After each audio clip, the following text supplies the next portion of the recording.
Bom,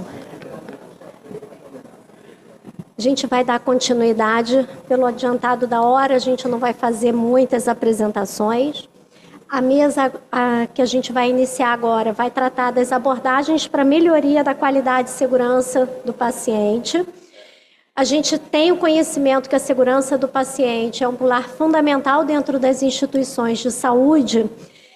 E os sistemas de notificação, assim como o gerenciamento de risco, eles contribuem de forma fundamental para aumentar a segurança e tentar minimizar os riscos, que apesar de todos os avanços tecnológicos e todos os avanços científicos, a gente não consegue inibir o acontecimento de eventos.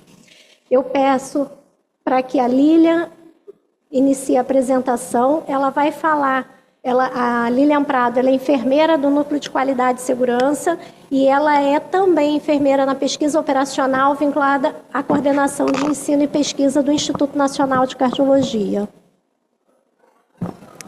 Boa tarde a todos, agradecendo aqui o convite da comissão científica.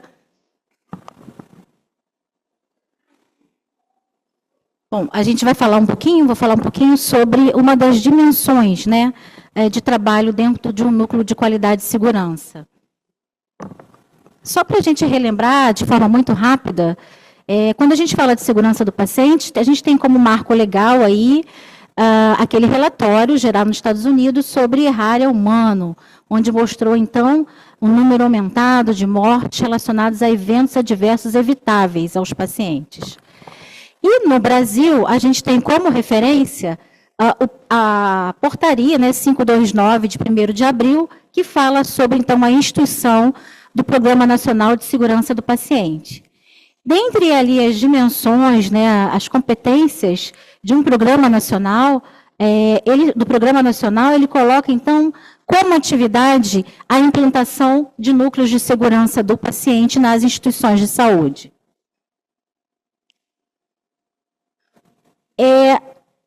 O programa ele veio, né, como marco legal e logo em seguida veio a RDC 36, que vai operacionalizar esse programa, tá? E aí ela vem colocando aí nas condições organizacionais a criação do núcleo de segurança do paciente, né? Então, a direção de uma organização de saúde deve constituir o núcleo e nomear para sua composição, conferindo aos membros autoridade, responsabilidade e poder para executar as ações do plano de segurança do paciente nos serviços de saúde. E aí, de competência, então, dentro desse plano de segurança, um dos itens, uma das dimensões, seria, então, o monitoramento dos incidentes e eventos adversos. Esse é um relatório, na verdade, um plano global de segurança do paciente, feito pela OMS, numa preocupação aí para os próximos anos, tá? Trabalhando os anos de 2021 a 2030. E a OMS destaca alguns objetivos estratégicos que ela, né, traz para que as organizações trabalhem ao longo desses anos, tá? Relacionados à segurança. Mas o que eu trouxe aqui nesse momento é como é que a gente vem evoluindo na questão dos conceitos, na questão do olhar sobre a segurança do paciente. Então, quando a gente vai lá em 2013, a gente traz um conceito bem mais restrito do que é, então, segurança do paciente, que estava, então, no nosso programa de segurança do paciente em 2013. Então, ele dizia que segurança do paciente é redução ao mínimo aceitável do risco de dano desnecessário associado ao cuidado de saúde. Quando a OMS agora vem, ela, né, rever toda essa questão dos processos voltados para a segurança no mundo, ela entende a segurança do paciente como algo muito maior. E ela traz um conceito que eu acho que cabe muito pelo que a gente vivencia dentro das nossas organizações, especificamente aqui no Instituto. Tá? Então, a segurança do paciente é uma estrutura de atividades organizadas em culturas, processos, procedimentos, comportamentos, tecnologias e ambiente. Ou seja, ela perpassa por todos esses cenários. Perpassa, então, desde tecnologias, que está falando de processos duros, a comportamentos, que é algo aí, um calcanhar de Aquiles para todas as instituições, quando se fala de segurança, né? Ela está falando de cultura, né? No que eu acredito, no que eu penso, qual foi a minha formação, e nos processos que devem ser estabelecidos ou que já são estabelecidos no ambiente. E aí ela traz, como eu falei para vocês, os objetivos. E dentro dos 7 objetivos, né, o primeiro que ela fala, políticas para eliminar danos evitáveis, construir sistemas de saúde de alta confiabilidade. A gente não tem ainda dentro dos... Porque esses sistemas de alta confiabilidade, eles vêm com conceitos tragos da aviação civil, né? Então, a gente ainda não tem modelos, né, de alta confiabilidade na saúde. A gente tem instituições que estão caminhando para garantir a segurança de todos os processos clínicos, envolver e capacitar pacientes e famílias. Foi o que a OMS trabalhou ano passado no engajamento de pacientes, na realização do seu cuidado. Inspirar, educar, qualificar e proteger os trabalhadores da área de saúde. Então, a gente também tem que pensar nos nossos colaboradores. Garantir um fluxo constante de informação e conhecimento para conduzir a mitigação de risco, redução dos níveis de danos evitáveis e melhorias na segurança do atendimento. Então, a notificação é um sistema que já está, assim, né, totalmente incorporado aos objetivos da OMS, que devem ser trabalhados até o ano de 2030. E falando propriamente do sistema de notificação de incidentes, né, quais os principais objetivos que um sistema de notificação de incidentes tem que alcançar? O sistema tem que promover um retorno das informações aos notificadores. Ele tem que, quando ele vai retornar com essas informações, ele tem que trazer, né, a equipe que está ali à frente, buscar cruzar elementos, né, que falem da prevenção daquele evento, tá, e riscos relacionados àquele evento. Então, assim, não é só trabalhar o evento, é pensar em modelos de prevenção para e riscos que podem levar a, tá? Determinar as causas dos incidentes. Né? Eu vou buscar, dentro de uma análise mais aprofundada ou não, os fatores contribuintes que levaram àquele evento. Propor práticas seguras para redução de danos. Dependendo da ferramenta que você utiliza para analisar um evento, você vai trabalhar a redução de danos até mesmo com as equipes. E aí gerar planos de ação para reduzir aqueles eventos. Ele não pode ser punitivo. E aí, porque se for punitivo, a gente pode falar de responsabilização, mas não de punição, né? Se ele for punitivo, ele vai totalmente contra o que é a cultura de segurança, né? Que é a cultura de segurança justa, evitar a culpabilidade, evitar o indivíduo, né? E falar de processos, tá? É confidencial porque ele tem que manter o anonimato, né? E a gente que trabalha com qualidade, a gente fica o tempo todo com muito cautela, né? A gente vai passar como é que a gente trabalha, mas assim, para nunca expor o notificador se assim fizer identificado uma notificação, tá? Independente, os dados são analisados por organizações, tem que ter uma resposta oportuna para os usuários do sistema e orientado para soluções dos problemas notificados. As organizações participantes devem ser responsivas às mudanças sugeridas. A gente vai falar um pouquinho mais disso lá na frente. Quando a gente fala da notificação, e eu vou trazer para o INC como é que acontece hoje o nosso processo, tá? O núcleo de segurança ele se forma em 2016, tá? Com um trabalho aí, Hercúleo, de Marília, as pessoas que estavam à frente, Renato, que veio da gerência de risco, né? Vem trabalhando já na instituição com as questões de qualidade e segurança. Quando eu chego no INC, no núcleo, a gente pensa em trabalhar, ele vinha através do Google Forms, e a gente mudou a ferramenta, a gente colocou a notificação dentro do sistema do REDCap, tá?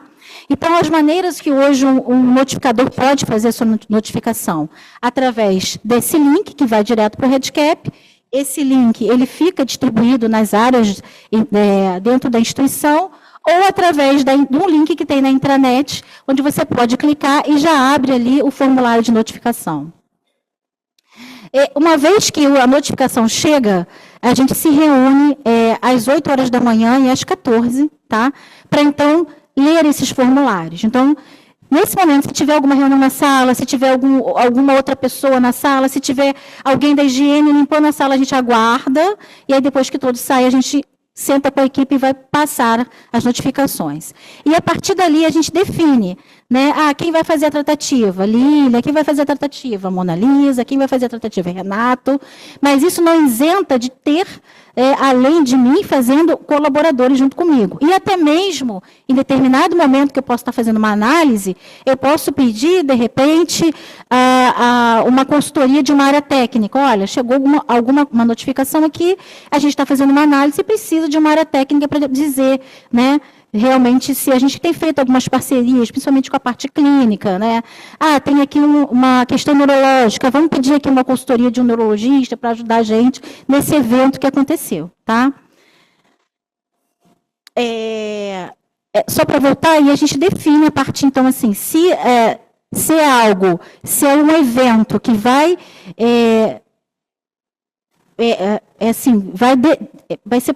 vai ser necessário, né, que se faça uma investigação, uma análise mais aprofundada, e aí a gente está falando de uso de ferramentas, como entrevistas, além de prontuário, organização de fatores contribuintes, análise de causa raiz, até levar para as áreas e fazer então, a realização construir um plano de ação. Ou não, é um evento que não necessariamente precisa, foi um incidente, às vezes, que não teve dano, necessariamente não precisa se debruçar tanto como se fosse necessário fazer uma análise mais aprofundada. Esse é o formulário da notificação, tá? A gente colocou aí, além do tipo de incidente, a gente coloca ali informações que o notificador nos ajude para fazer, né, para a gente avaliar essa notificação, possíveis causas que ele acredite que sejam, né, contribuintes, e também quais as suas sugestões, né? O que você acrescentaria para evitar esse evento. E aí a gente tem o tratamento. Então, abre para a gente uma aba de tratamento da notificação.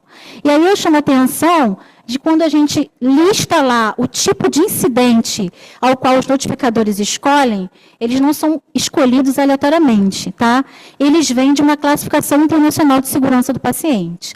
Tá? Então, quando a gente fala da questão do procedimento, processo clínico, queda, flebite, a gente está falando de tipos de incidentes que foram importados de uma nomenclatura internacional. Além da notificação interna, o trabalho interno, né, a gente também, é necessário também levar essas informações para o órgão externo, um órgão maior, que é a Anvisa, e vem através da notificação do Notivisa, tá? Então, eventos relacionados à assistência à saúde devem, e se for never events, obrigatório ser notificados para a Anvisa. Tá? Então, eu botei aqui só a página onde a gente entra. O Renato é o gerente de risco da qualidade, então, ele é o provedor, né, das entradas, e à medida que a gente vai entrando, ele vai trabalhando com a equipe, né, as notificações da Notivisa. Tá? Isso, notificar dentro do Notivisa é também uma exigência regulatória, e ela vem através da portaria aí da Anvisa de 2015, que fala que os eventos, principalmente os never eventos, que são os eventos que não deveriam acontecer dentro de uma organização de saúde, eles devem obrigatoriamente ser notificados aos órgãos. Tá? E aí a gente tem uma lista aí dos never events, e agora em 2024 a Anvisa atualizou. Ela colocou entre mais 4 e 5 eventos que não deveriam acontecer dentro das instituições. E aí a gente está falando de lesão por pressão não classificável, aí a gente está falando de falhas no processo de acompanhamento ou de comunicação de exames laboratoriais ou radiológicos. A gente está falando de pacientes que sofrem lesão grave ou vão a óbito, né, devido a quedas no ambiente de saúde. Tá? obviamente, que quando eles trazem isso, né, a gente tem que entender toda uma questão estatística epidemiológica, né, que vem dos bancos e dos eventos, né, que provavelmente têm uma maior incidência que tem acontecido. Isso é um recorte das notificações lá do núcleo, tá? É um recorte desde quando a gente instalou o REDCap. Então, é de 1º de setembro de 2023 até o dia 13 de setembro de 2024, tá? Então, a gente teve aí 823 notificações, a gente teve algumas até via e-mail, tá? Mas a gente tem trabalhado para que os notificadores usem o banco para a gente conseguir extrair informações mais rápidas, né? E aí a gente tem... Acho que isso aqui é o ponto. A gente tem em destaque aqui equipamentos médicos e insumo. Eu acho que essa questão de notificar equipamentos e insumo é uma cultura, né, que vem muito da gerência de risco, que o Renato, à frente, trabalhou dentro da instituição. Tá? Chama a atenção também queda. A gente teve aí, nesses meses, nesse período de 1 ano, 50 quedas. Tá? Chama a atenção também eventos relacionados à flebite. Tá? A gente teve aqui 57 casos de flebite, medicação e relacionados a controle de infecção, quebras de barreira. Tá? Isso, na verdade, e o que chama também atenção são os outros casos, porque essa estatística é de quando o notificador classifica o evento que ele está notificando. Tá? Então, muitas vezes, às vezes, ele tem dúvida. E aí também o que traz para a gente que a gente precisa trabalhar isso dentro da instituição. Então, ele marca outros. Tá? Então, tem um item lá que tem aparecido bastante, que é relacionado a processos de comunicação, falhas de comunicação, processos relacionados a comportamento, né, que a gente não tem ali uma marcação e acaba muitas vezes indo para outros. Mas percebe que o outros virou muito. Então, a gente provavelmente vai precisar entender melhor esses outros, né? Estadiar isso para saber onde a gente precisa trabalhar, principalmente riscos. Trazendo, né, num âmbito maior, eu apresento aos senhores esse relatório que eu achei extremamente interessante, que foi feito no Reino Unido, por um grupo de pesquisadores que trabalham pesquisas na área da saúde e que trabalham também com foco em segurança do paciente. Tá? E eles trazem esse relatório e trazem algumas observações que é muito interessante para falar de segurança. Né? Então, eles colocam que a gente tem ameaças emergentes aí para os próximos anos. Tá? A gente tem cuidados mais complexos. A gente tem uma população que está mais idosa. Né? Então, a gente está tendenciando a utilizar mais tecnologias, mais ferramentas. Né? E aí, eu tenho aí a possibilidade de custos maiores.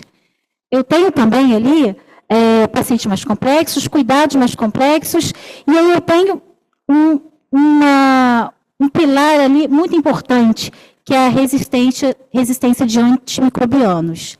Isso torna o nosso ambiente em relação à infecção aos pacientes totalmente inseguro.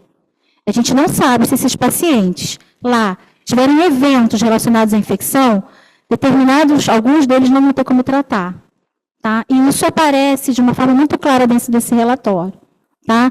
Então, a gente tem cuidados mais complexos, pacientes mais complexos, mas a gente tem orçamentos menores. Então, são desafios que não só da gente do Brasil, mas do mundo. E aí eles falam assim, tá, a gente tem aí os desafios, as tendências para os próximos anos. Tá? Então, a gente vai apostar em quê? Vamos pensar em questões de sistemas de engenharia. Né? Então, vamos pensar que sistema... ele pode ter subdivisões, mas eles têm que falar a mesma linguagem. A gente tem que pensar no mesmo resultado que a gente quer para as nossas organizações. Tá? Eu não posso ter uma área... a gente tem, pensando no nosso organograma institucional, uma área que vai totalmente contra a missão, né, ou a visão da instituição. Isso não é seguro. Tá? Então, ele fala muito sobre isso. Óbvio que ele vem falar aqui também em modelos sustentáveis, ele vem falar, né, em dados, o que pode ser trabalhado muito em questões de processos, tá? Baseado na cultura de segurança. Então, assim, segurança passou também a ser uma prioridade a nível global na área da saúde. O cuidado centrado nas pessoas, tá? E aí a gente também fala de pacientes, familiares e profissionais. Quanto a gente tem ainda de... A gente diz que cuida dos pacientes, a gente quer fazer em prol dos pacientes, é pelos pacientes, mas a gente não quer dividir informações com eles. A gente não quer que eles, né, deem opiniões em relação ao seu cuidado. A gente, que eu estou dizendo, profissionais, né, a gente ainda é muito resistente a isso. A gente não quer que as informações cheguem. Então, é dicotômico, é paradoxal. A gente quer, mas não quer. Né? A gente quer ficar ainda numa posição de liderança, de empoderamento. Tá? É quase que, muitas vezes, um favor que a gente está fazendo para eles. Baseado em evidências. A gente se fala muito em segurança, mas a gente não tem estudos palpáveis, fortes na área de segurança. Você não consegue fazer estudos randomizados na área de segurança, por questões éticas, obviamente, né, e questões de segurança. Né? Então, a gente tem ainda alguns dados de organizações, mas as organizações ainda, muitas não querem mostrar, né? Não quero transparecer que erramos, não é legal, né? Então, enfim, a gente precisa evoluir. Então, a gente fala muito, né? E outra coisa, o que a gente coloca, as pesquisas que seriam as melhores, que são aquelas ações que a gente promove para evitar, né, coibir um evento, a gente não consegue testar para saber se aquilo realmente deu certo. A gente, né, traça as ações, mas muitas vezes a gente não consegue monitorizá-las e saber o resultado delas. E aí, eles, né, fazem algumas... para os próximos 15 anos, o que eles pensam de estratégia? Vou virar aqui. Regulamentação e governança. As instituições, elas têm que realmente institucionalizar a segurança dentro delas. Tá? O que é mínimo aceitável? Isso não é mínimo aceitável, isso tem que ser proibido. Tá? Eu tenho que ter alinhamento, né? Eu tenho que pensar também em transparência, eu tenho que pensar em sustentabilidade, eu tenho que pensar o que é funcional. As lideranças, e a liderança, a gente não está falando só o líder da área, a gente está falando de lideranças organizacionais, lideranças clínicas, lideranças políticas que defendam políticas, porque a gente tem um programa de segurança no Brasil, mas a gente não tem plano. A gente tem planos institucionais. Né? Então, pessoas que pensam em formulação de políticas para essa área, tá? Lideranças clínicas, a qual a gente conta muito, e a liderança para os pacientes. A gente ainda não tem ainda um núcleo que um paciente faça as suas notificações. A gente precisa avançar nisso. Tá? Para os próximos 15 anos, também educação e treinamento, né? Formação, transformação da prática. Ainda é muito... Quando você vai pegar lá em 2013, dizia que segurança do paciente tinha que ensinar na graduação. Né? E hoje a gente vê muitas cadeiras ainda na área de saúde, né, que não se falam de segurança na pós-graduação, na graduação, muito menos, né, como se fosse a parte. Tá? Aí, quando chega na instituição, que a gente tem aquele momento de integração, a gente percebe que nunca se tocou nisso, não foi preocupação. Tá? Dados e informações, é necessário mensurar, analisar esses dados e o que a gente vai fazer com eles. Quais as entregas que a gente vai fazer. Saúde digital, eu acho que aí, né, é inegável, a gente está nesse momento, a gente pode explorar muito isso, né, eu acho que hoje ninguém fica sem um celular, a gente pode pensar, então, o que a gente pode trazer para melhorar para essas preocupações que eles têm, pacientes complexos, sistemas complexos, né, modelos comportamentais. Aí eles falam até do uso daquela figura do design. Talvez ele consiga trabalhar, por que as pessoas não fazem aquilo? Por que as pessoas não lavam as mãos? Né? Então, vamos pensar em formas de estratégias diferentes, de criar ações que realmente impactam. Né? Porque eu dizer que, né, que higiene das mãos é óbvio. Né? Então, assim, eles vêm se preocupando com metodologias, abordagens diferentes, para chamar a atenção de profissionais. Tá? Eu termino minha apresentação aqui. Hoje é o Dia Mundial da Segurança do Paciente. A gente vai trabalhar durante o ano todo. A OMS está preocupado com erros diagnósticos. A gente tem mais ou menos 16% de danos evitáveis, que deveriam ser evitáveis, relacionados a erros de diagnóstico. E elas trabalham as estratégias, né, relacionadas, então. Pegou minha cola, não consigo ler. Garantir que os profissionais de saúde tenham um histórico completo do paciente. Quantas vezes a gente pede um exame, né, e a gente não escreve nada, só a indicação, né? Aí quem vai realizar o exame está com a batata quente na mão. Porque aquele cara, aí pensa no nosso paciente do SUS, que 6 meses depois ele conseguiu fazer o exame, e como é que você não vai realizar o exame? Ele vai voltar para a fila. Por conta de informações, qualidade de informações que não chegam. Tá?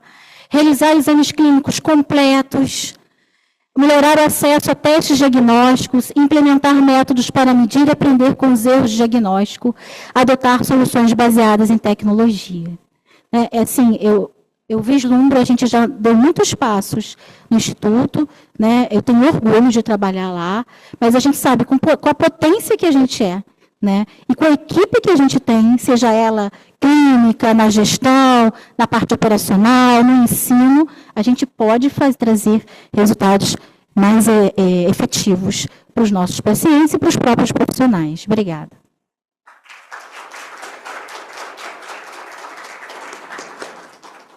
Eu convido agora o enfermeiro Renato Dias Barreiro Filho para fazer a apresentação sobre a avaliação de risco e sua influência na tomada de decisão das diversas áreas do cuidado em saúde. Boa tarde a todos. Pode eu aqui, né? Já está?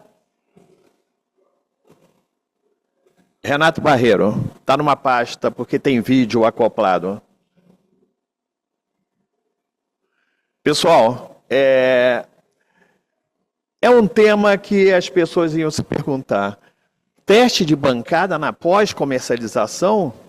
Dentro do ciclo de vida, no desenvolvimento do protótipo, se pensa em teste de bancada antes da colocação no mercado. Essa é a lógica. Agora, quando a gente foi fazer um curso no Einstein, né, simulação realística, e eu caí numa estação de bomba infusora e falei para o pessoal que a gente fazia teste de bancada, né? Isso, eu, Mona, já disparamos isso há muito tempo. Eles ficaram admirados e queriam saber como é que era isso. Aí eu falei assim, bom, pelos achados que nós temos tido, né, e estou trazendo eles aqui até para mostrar isso aí, eu acho que é hora de começar a falar em teste de bancada na pós-comercialização, sim. Né? Time de colaboradores, eu sempre coloco isso, tá? Nada a gente faz em gerenciamento de risco sem os colaboradores. Né? Bom, sou servidor, não tenho conflito de interesse. Por quê? Porque eu vou mostrar muita tecnologia, né? E as pessoas podem, não tenho conflito de interesse, não desenvolvo, sou pesquisador, mas não desenvolvo pesquisas na área das indústrias. Trazendo para vocês, recente, 6 de agosto de 2024, nós conseguimos um outro patamar de perfil de credenciamento junto à Anvisa, que é colaborador. Né? O que isso significa? Significa que, nesse momento, nós temos que ter capacidade para desenvolver estudos de interesse do sistema de saúde brasileiro. A gente já faz isso, o NATS, a pesquisa, já desenvolve isso aí.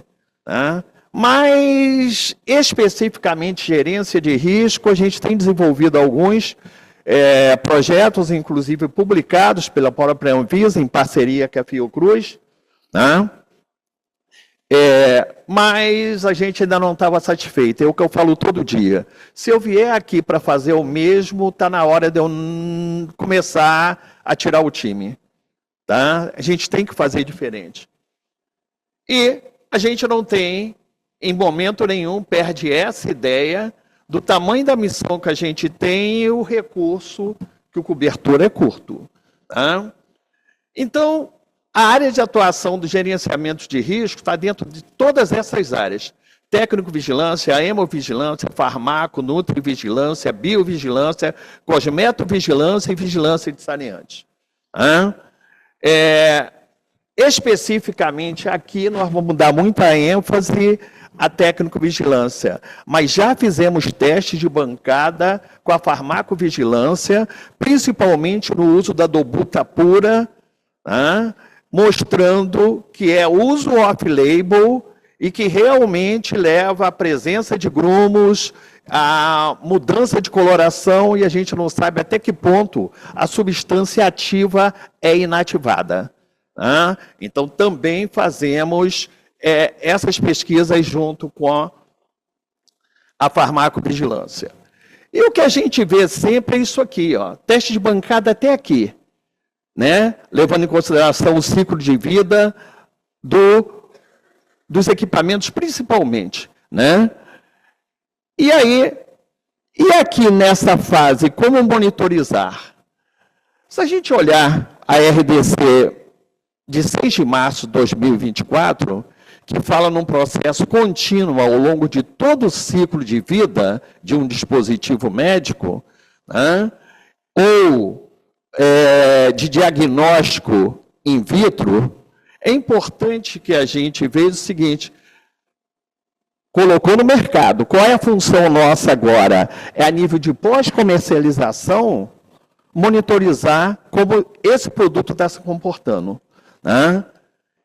E aí, nós temos algumas ferramentas, a gente começa sempre avaliando pelo DEPOSE, né?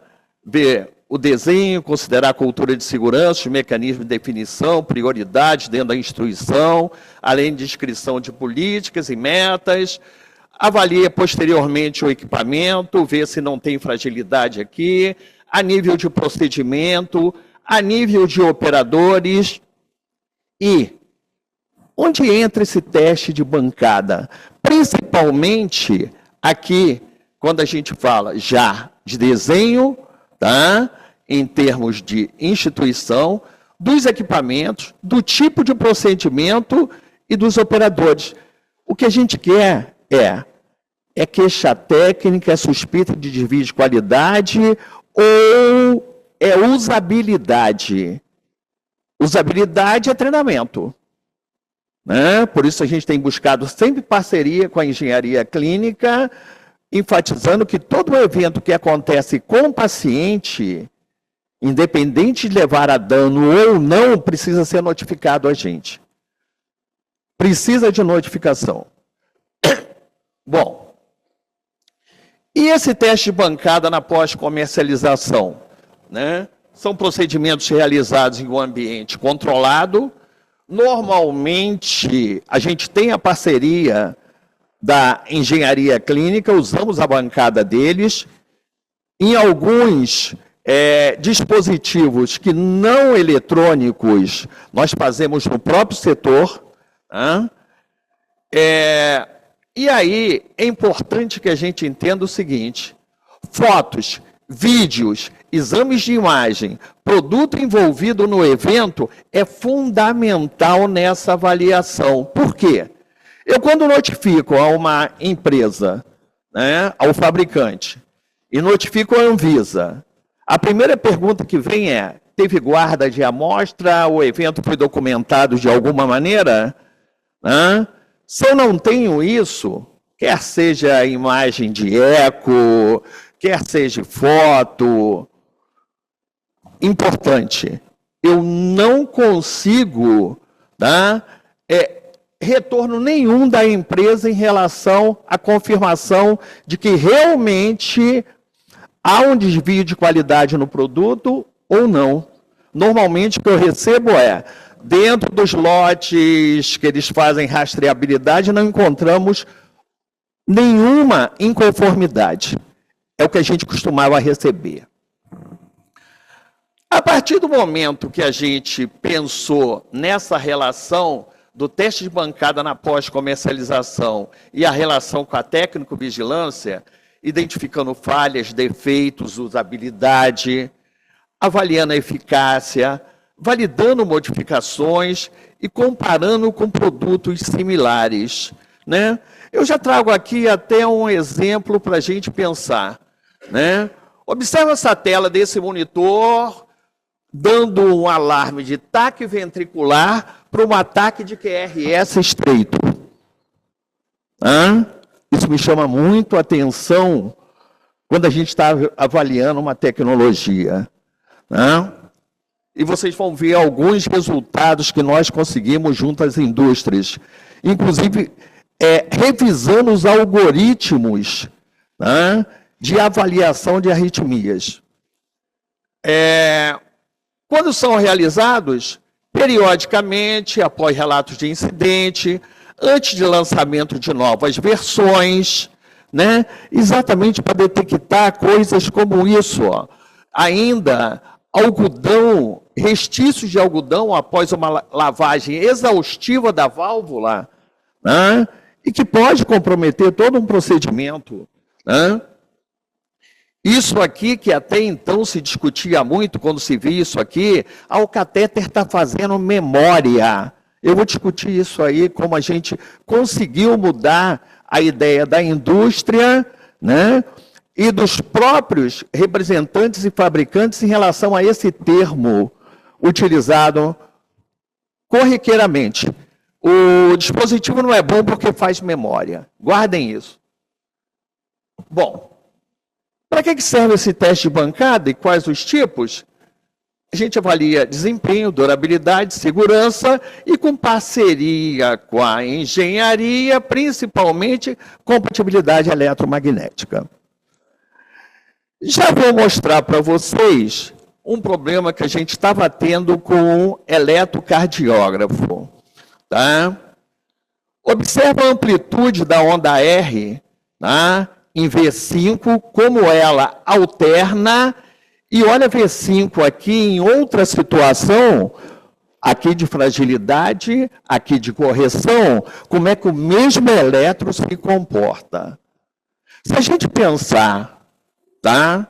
Por exemplo, aqui foi pós-procedimento. O paciente já tinha sido submetido a uma cirurgia, teve uma disfunção protética precoce, é uma válvula metálica, tá?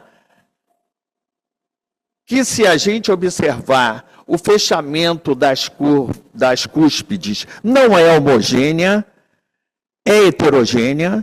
Tá?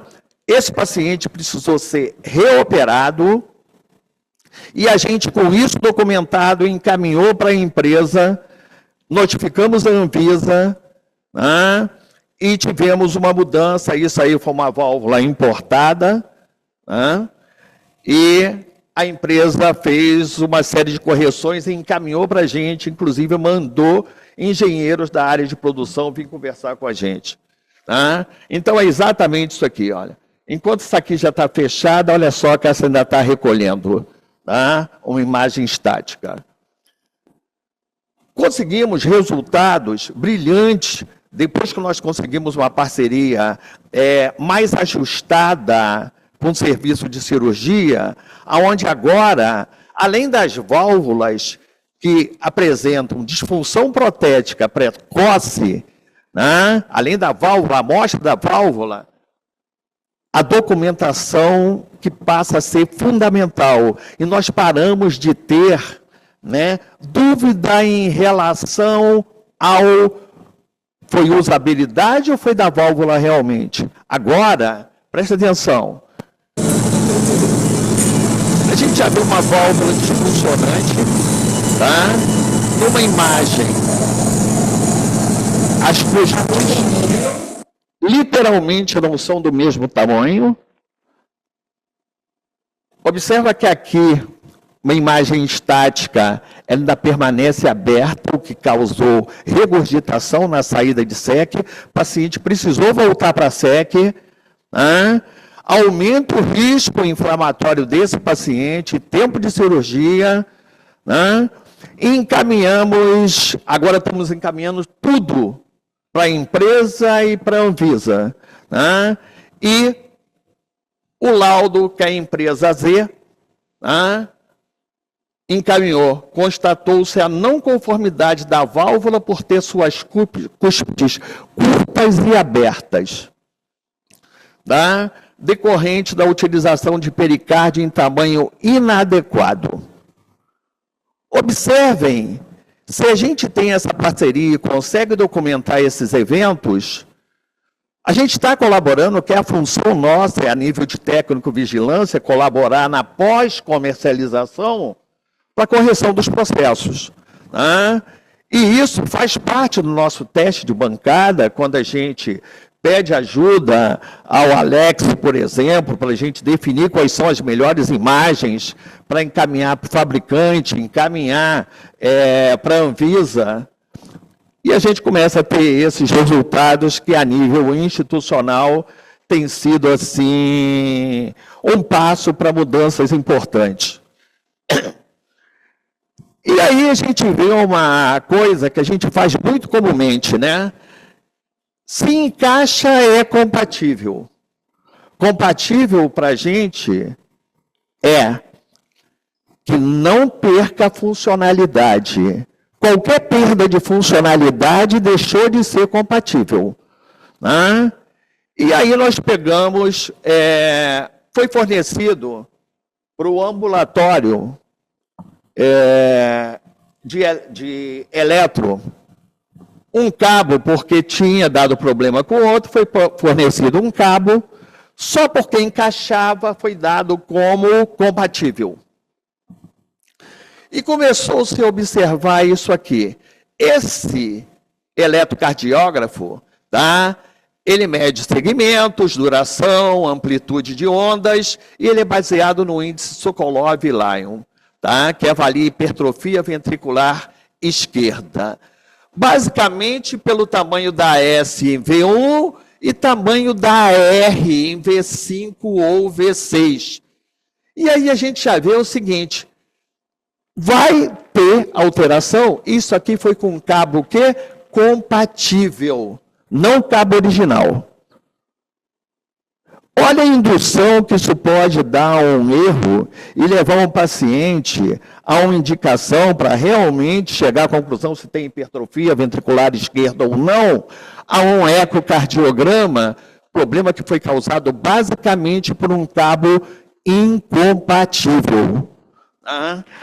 E aí, observa só, o valor aqui do cabo compatível já começa o seguinte, as resistências dos cabos eram diferentes. O cabo original, 32 kΩ, e o cabo paralelo, 20 kΩ. Completamente incompatível, mas encaixava. E aí, observa o score de Sokolov, para esse aonde eu tenho R em V5, com diferenças de tamanho, 3,37 o somatório. O mesmo eletro com cabo original, 3,05 Sokolov. Uma diferença de 10%, e que, se esse paciente tivesse medidas maiores de S e R, já estaria dentro do critério, pois, para esse critério, 3,5 milivolts, 35 milímetros ou 7 quadrados grandes é sugestivo de hipertrofia ventricular esquerda. Ok? Só por troca de cabo teoricamente compatível. Não era o original. E aí a gente fica preocupado com isso. Basicamente, aqui mandaram uma notificação para a gente sobre um cabo disfuncionante. Aí a primeira coisa que a gente avalia é o todo. Quando eu avalio esse ritmo, sem QRS, tá? E observo aqui um ataque extrema. Pessoal, o princípio de funcionamento desse módulo de eletrocardiograma é a onda R, ele dá a frequência ventricular. A frequência que ele emite aqui é a frequência ventricular, captado pela onda R. Se não tem QRS, como é que eu estou diante de um ataque? E aí, esse mesmo monitor, nós pegamos esse evento aqui quando fomos fazer busca ativa. Um ataque de QRS estreito, dado como ataque o quê? Ventricular. O que nós fizemos com a engenharia clínica? Levamos para a bancada 2 simuladores de arritmias e começamos a simular arritmias nesses monitores. E vimos algumas fragilidades. Tá? Os monitores X e Y agrupavam fibrilação ventricular e taque ventricular, 2 situações diferentes, com protocolos diferentes, no mesmo alarme. Grande fragilidade. O ritmo de FA, quando nós colocamos no simulador, dava lá no analisador de arritmias irregularidade sem dar maiores especificações ao usuário. Né? Só ritmo irregular. Colocamos uma fibrilação ventricular fina, foi dado como alarme de assistolia, dificultando a tomada de decisão baseada em informações do alarme. Colocamos um ritmo de TV com alarme de taque ventricular. Apareceu o alarme de contração ventricular prematura superior a 10. Colocamos o ritmo de taque ventricular com alarme, deu taque extrema, e era taque ventricular. Bom, o que a gente começa a observar? Existe uma série de fragilidades, tá? Eu vou passar um pouco rápido, porque o meu tempo está esgotado. O Ruge ainda está aí? Não, saiu, né? Saiu, ele estava aí até ainda há pouco. Nós recebemos um monitor na casa que ele fazia análise de ritmo cardíaco. Num setor onde a gente roda 100 a 150 eletros por dia. Essa análise de ritmo cardíaco é baseado num protocolo chamado protocolo de Glasgow. Né? E ele emite laudo de ECG. Então as pessoas saem satisfeitas, né? Pô lá, roda o eletro e sai o laudo de ECG. Só que ele é baseado, esse algoritmo de Glasgow, num camarada de 40 anos, com 1,70 m, branco, 70 quilos. E aí você vê o seguinte, olha o que foi feito. Nós só colocamos idade, não colocamos mais parâmetro nenhum. Idade de 10 anos. Ritmo sinusal confirmado. Idade de 18 anos. Anormal, ritmo não confirmado, taquicardia sinusal, possível hipertrofia ventricular direita. O mesmo eletro, eu só troquei a idade.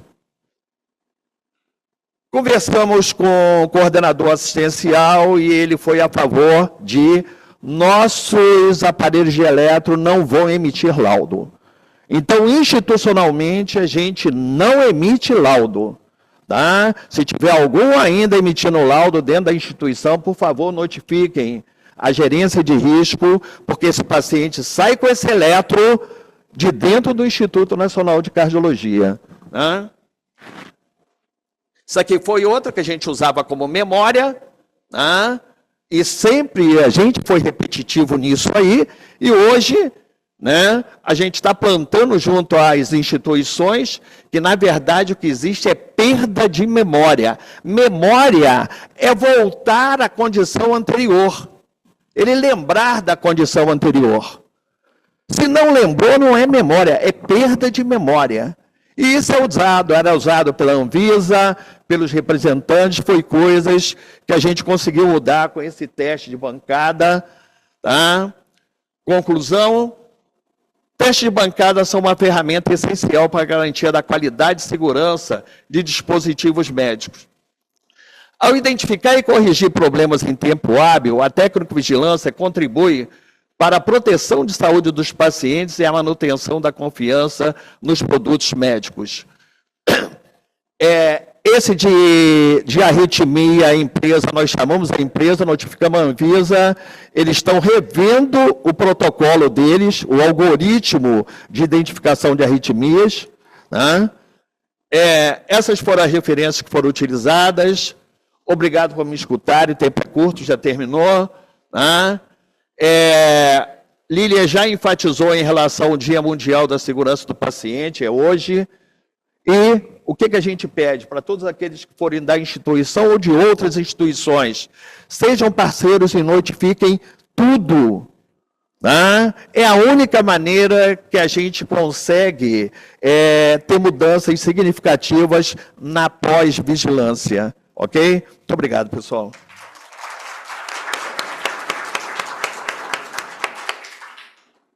Pelo adiantado da hora, eu queria agradecer ao enfermeiro Renato e à enfermeira Lilian pela apresentação, e a gente desfaz a mesa agora.